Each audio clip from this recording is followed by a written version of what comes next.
The future of education is evolving. You can change it faster than the institutions that you go to for this education. Most people who tell you that are embellishing the truth, because life is all about circumstances and sliding doors and what happens when you're not paying attention. Equipment is also getting better. We now have a little tablet that you can swallow with a camera in it. So you can see the opportunities are endless. And on top of all that, we've discovered a new organ as well. It's called the microbiome. Good afternoon, everybody. So today's guest is going to be Dr. Shri Pathmakanthan, who is our consultant gastroenterologist at the Queen Elizabeth Hospital in Birmingham. So Dr. Pathmakanthan is the creator and founder of PodDoc, which is an app that introduces an entire library of medical podcasts, and that was created with one of his fellow medical students here at Birmingham University. So I will let Dr. Pathmakanthan introduce himself, and then we can go ahead with the questions. Thank you, Atousa. I'm Shri Pathmakanthan. I work in the Queen Elizabeth Hospital in Birmingham. Been a consultant there for 21 years. And one of the things we did as an educational project was to create an app for medical students that they could download onto their phones and listen to medically relevant, informative educational podcasts. So this was only possible with the help of a very enterprising, enthusiastic medical student who could code. If you wanted to make an app commercially, it would cost thousands of pounds. But James Richmond Rodriguez, he was very able and created a basic, very functional, resilient app that could house all these podcasts with a search engine that medical students could just simply download onto their phones and use whenever they wanted to, and search for a relevant topic. That's brilliant, and actually there's a lot of content already on there, and we will link that below, so I'm sure lots of students can go and benefit from that. Sure. We'll ask you a couple of questions about PodDoc in a minute, but can we hear a little bit about yourself? So tell us your journey into medicine and how you got to being here where you are today. Well, a long time ago I did my A-levels in England, and then I went to medical school in Dublin. I graduated in 1991. I worked in Dublin as a junior doctor for a while, and studied for my membership of the Royal College of Physicians of Ireland. And then after that, most people in Ireland will go abroad or leave Ireland for more training, either in North America or in Great Britain. And I went to Great Britain and worked on my doctorate in medicine in the University of Nottingham with Chris Hawkey. And that work was on protective bacteria in the bowel, and that was in 1997. So you can see how important that's become. Very important now. Yes. So after that, Andy, I got my specialist training number in Sheffield, finished my gastroenterology training there, and eventually was successful in my being appointed as a consultant gastroenterology just in Selly Oak in the Queen Elizabeth Hospital, Birmingham, as it was known then. We're all one big family now under the auspices of University Hospital, Birmingham. That's right. And did you always know that gastroenterology was going to be something that you were going to go into, or is it one of those happy accidents? Because most people who tell you that are embellishing the truth, because life is all about circumstances and sliding doors and what happens when you're not paying attention, and decisions that you make in haste and suddenly become very relevant in the future. So I was going to do respiratory medicine, but I decided to do a year as a registrar in Ireland, and the only registrar job I could get was in gastroenterology. So as soon as I started that registrarship, I found it really fascinating. There are a few reasons for that. Gastroenterology has many toys, gadgets, and toys that are always evolving and getting better. I learned to endoscope through looking through an eyepiece through fiber optic bands down a gastroscope. Now, as you know, it's all high definition screens, video screens. ERCPs were also very difficult then, and again, they've all evolved. So the equipment is always evolving. You also get access to the organ that you're very interested in. So you're able to visualize the whole colon, you're able to visualize the upper GI tract, and very importantly, you're able to obtain samples for work, for research, which is hard to get sometimes. You know, instead of endless blood tests looking for stuff, you can actually examine the mucosa of the disease that has been subjected to pathology. So that got me very interested. And on top of all that, our drugs are always evolving. We haven't stuck to the same drugs for the last 30 years. In fact, every year and a half, there is a new drug. There is a new target of inflammation that we're seeking to attenuate. And it works. And it's in a very exciting time now because new drugs are constantly emerging and we're combining those drugs. The equipment is also getting better. We now have a little tablet that you can swallow with a camera in it. So you can see the opportunities are endless. And on top of all that, we've discovered a new organ as well. It's called the microbiome. And we didn't have the technology in my time when I was doing my thesis. When I look back on it, it was all a little bit primitive, really. I was culturing bacteria in anaerobic chambers. There was no RNA analysis on these bacteria, either quantity or quality.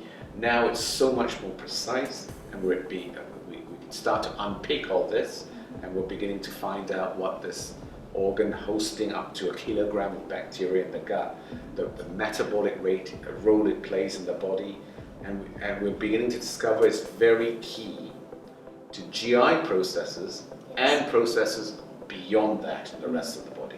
That's very exciting, isn't it? It seems like a lot has evolved just in the the No, time it really span of has. your career. Yeah. Okay, so we've spoken a little bit about the evolution of the field in general. For me personally, I'm quite interested in how training has evolved. Obviously, I'm a medical student. We've got Kaylee and Samama, who are two other team members here as well. So I suppose for students like us, could you speak a little bit about how maybe training into gastroenterology has evolved as well? Okay, the whole thing is still evolving because there's always this gentle tension between general medicine and your specialty. This will go on forever. General medicine will want a lot of you, and your specialty will say, well, you have to get trained in all these things. But that will go around, I think, in circles. A circle where for a few years, general medicine will take a lot of you, and then it'll come back to the time where the specialties will want more. But suffice it to say, you need a good general medicine grounding. Okay? In my day, that's what the membership of the Royal College of Physicians was for. So you got really good at it, and that's still what it is now. Then after that, you can go into your specialty. So obviously in gastroenterology, you have to start getting well versed with endoscopy. Nowadays, that training is a lot more structured.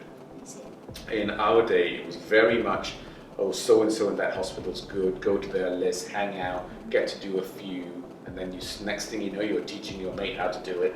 It doesn't work like that anymore. Now it's a lot more structured, and it's a lot more, you collate and collect all your data and ensure that you've got a certain amount of numbers to move on.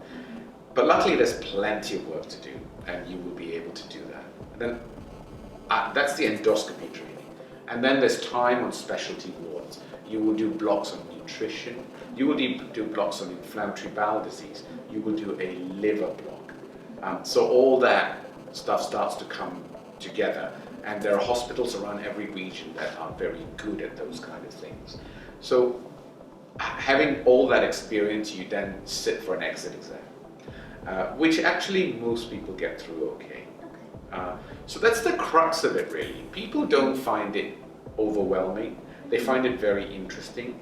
You go around a region and you work in either big university hospitals or substantial district general hospitals, but really a lot of district general hospitals are massively busy places anyway, where a huge wealth of experience is to be found. And then the more gentler, really kind of hospitals in the country, the deep counties, where things are a little bit slower and you're able to concentrate and go deeper with cases. Of course. And I mean, gastroenterology is one of my favourite specialities anyway, and I just think you're right, it's very diverse. It's There's lots of... Yeah, Definitely. Lots of patients, lots of age groups. And I think, and speaking for you now, I think you like it because there's a lot of interaction with the surgical specialties, Yes. mainly colorectal surgery, because that's why we have joint multidisciplinary meetings. That was one of the other reasons I omitted to mention was what the appeal of gastroenterology was. There is a lot of interface with our surgical colleagues, colorectal surgical colleagues. People like Melissa Cunha in this hospital, who specializes in a lot of inflammatory bowel disease surgery. We attend the same meetings, we look at the same scans, we talk to each other. Surgery will never not be important in inflammatory bowel disease. When medicine fails or when there is a complication from inflammatory bowel disease, we need our surgical colleagues. Yes, and I think that like dynamic teamwork is always an interesting aspect Totally. of it. So I'll move the conversation on a little bit, and I just wanted to ask, so I know you have quite a big interest in like student teaching and Yes. education, obviously everything with PodDoc. Can you tell us a little bit about how PodDoc came to be, or like what the inspiration was behind getting involved in teaching? Well, firstly, I noticed that everyone had a phone, Yes. and everyone looked at their phones a lot. Yes. And nobody was making phone calls on their phones. So they were getting a lot of information through their phones, not through the traditional methods of listening and talking to people. And because of that, and at the same time I started through my iPod. It was, as usual, like most things, there's a coincidence of things, isn't there? Yes. I started walking to work, and then I started listening to podcasts on iPods. That you downloaded these podcasts from Spotify or iTunes or whatever, and I found them to be incredibly interesting because they were mostly a longer format than the 2 minutes you were allowed on the news or whatever television or radio program that you have, where people try and very unauthentically cram stuff in and throw in their sound bites and stuff. The longer format was much more, and it was usually almost always a dialogue, like how we're speaking now. And it was always an interchange. It was free-flowing, relaxed, and it was very informative. And people were, because they were a lot more relaxed, were able to transmit knowledge, information, and combining those two, education, to a listening public. And the subjects were hugely varied. But I did notice that in medicine, there were not as many as I thought there could be. Of course. And I mean, something that I personally find quite enjoyable about like podcasts and the conversations like this is like the insights that you get from obviously experienced individuals like yourself. Because I think, again, I don't know if the team agrees with me, I think there's only so much that we can get from just reading a textbook. Correct. Or a text. So I think that's always an advantage as well. And I also wanted to go straight to the expert. Yeah. So because I've been a consultant for a while, I know a lot of colleagues in this big hospital, and they were willing to give me their lunch times Yes. for 20 to 25 minutes, as long as I prepared and got them to talk about what mattered in a certain condition, so that the medical students, when they listen to these podcasts, would know what was important and what wasn't. Absolutely. And because there's a tendency, if you are a textbook person, to seem to think in a two-dimensional way that everything you read is important. Yes. That's not true. Yes, absolutely. And I guess that those conversations can highlight the things that you do need to know. Okay, so I won't make you take too much of your time, but I do want to ask a question, and is if you could share with us some like personal highlights that you've had either with patients or colleagues or just throughout your career so far. I think it might be interesting for us to know. Well, personal highlights. It is good to see new drugs come through and for you to use those drugs carefully in the right people and be able to see such vast improvements when at the beginning of your career there was no way you could contemplate that amount of repair, regeneration and healing. It's fantastic. This also applies for technology, especially in my subspecialty, ERCP. It was really difficult in the early days to cannulate a common bile duct. And now, just by new materials, new technology, tweaking things so that things are better, you're able to get rates that are so much better. And of course, the other thing about gastroenterology is you get instant gratification, because the instant gratification comes when somebody has an acute GI bleed and they could exsanguinate and die. But then, thanks to resuscitation by the junior team and preparing the patient for endoscopy, you're able to carry out a therapeutic endoscopy and stop that bleeding. So that's quite cool. And like in variceal bleeding, that applies too. So there's that instant gratification part of it as well. And then you get to contribute to research, and then you get to contribute to education as well. So those are the highlights. But highlights don't come without lowlights as well. I'm sure. Would you like to share any? Well, the lowlights are getting up at 2 in the morning to go in and do GI bleeding. I'm sure. Which at the beginning of your career is tremendously exciting and interesting, but can wane a bit as you get older. I can see, yes. Yeah. I think that is a common thread, isn't it? Yeah, and also there are challenges in the ward. Acute liver failure, not acute liver failure, but end-stage liver failure, secondary to possibly an insult that could have been avoided earlier, such as excessive inappropriate alcohol intake, is always going to be heartbreaking and difficult. And we haven't come out with enough drugs to treat or reverse liver damage, apart from taking away the insult. So progress there, apart from a transplant, progress there has been slower than luminal gastroenterology. Well, maybe we can hope some researchers are watching this, some budding biomedics or medics who can maybe take that challenge on and hopefully come up with some solutions in the future. Okay, to finish off, to any of our fellow medical students or junior colleagues watching, if you had to give us three pieces of advice, well, what would that be? Well, the first one is the future of education is evolving. You can change faster than the institutions that you go to for this education. Yes. The institutions are, to put it frankly, they are good in a lot of ways, but they are very slow to change. And the world is changing so fast that the people who run these institutions cannot keep pace. So you cannot wait for other people to make the change. You have to make the change yourself. Absolutely. And you can, because of your unprecedented access for the ability to create material. Sure.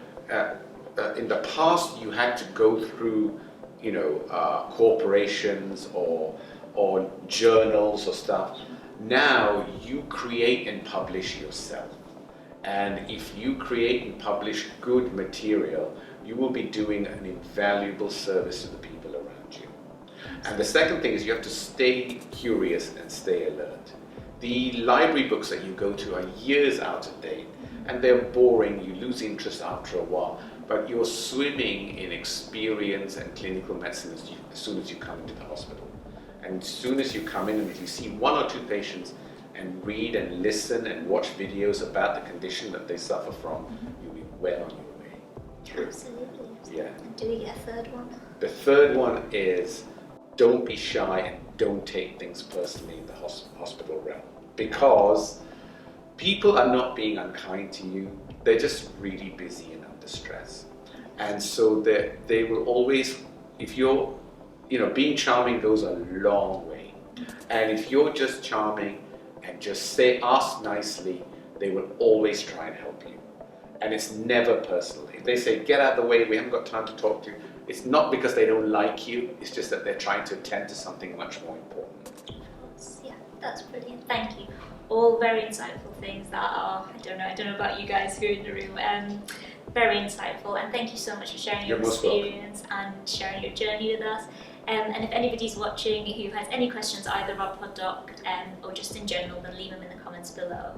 We are going to be making another video as well that is going to be on Dr. Path's video channel. That is going to be, one of my colleagues is going to be doing the interview, so we're going to have like 2 parts, so please go ahead and check that out and also subscribe, and we'll leave all of the details below. Thank you very much. Thank you.